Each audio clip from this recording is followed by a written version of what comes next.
My parents declared, "Your sister's family comes first. You're always last." I replied, "Understood." I never realized how bluntly my family had placed me in their hierarchy until my mother said it out loud at dinner. Not in anger, not with tears, just calmly and matter-of-factly. "Your sister's family always comes first. You're always last." My father nodded as if it were the most obvious thing in the world. My sister smirked behind her wine glass. I didn't cry, I didn't stood because in that moment, something inside me broke. Not my heart, but my sense of obligation. Before I tell you what I did next, take a second to like, subscribe, and comment where you're listening from. Have you ever felt like you were at the bottom of your own family? My name is Mia, and for most of my life, I accepted my place without anyone ever spelling it out. No big speeches, no rules written down, just quiet patterns that shaped me. I grew up in a house in Denver that looked perfectly normal from the outside. Neat lawn, beige paint, family photos by the door. But inside, if you paid attention, you could feel how the energy flowed. It rushed toward one person and barely trickled to me.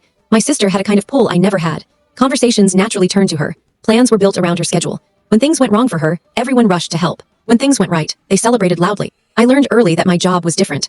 I was the one who didn't need much, the one who could handle anything, the one everyone called strong, like it was a gift instead of a burden. I wasn't unloved. That's the confusing part. I was loved in words, in assurances, in phrases like "you'll be fine" and "you're so independent." Love that felt generous but came with a silent rule. Don't ask for more. Don't take up space.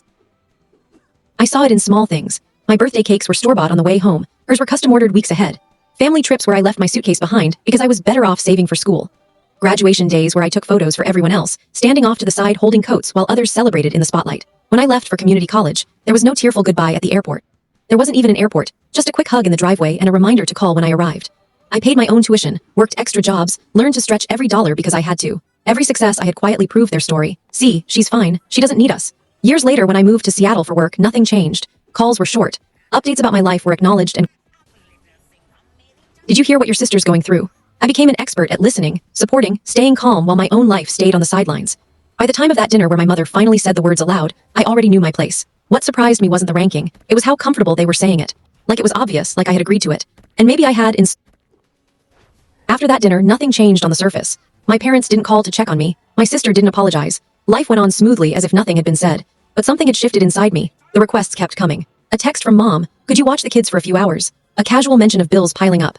My sister forwarding a bounced payment notice with a laughing emoji. I noticed how automatic my old responses had been. "Of course, no problem, I'll figure it out." This time I didn't reply right away. It felt strange, like breaking an unspoken rule. I let the phone sit. I finished my coffee. I went to work, I lived my day, and nothing fell apart. That was the shock.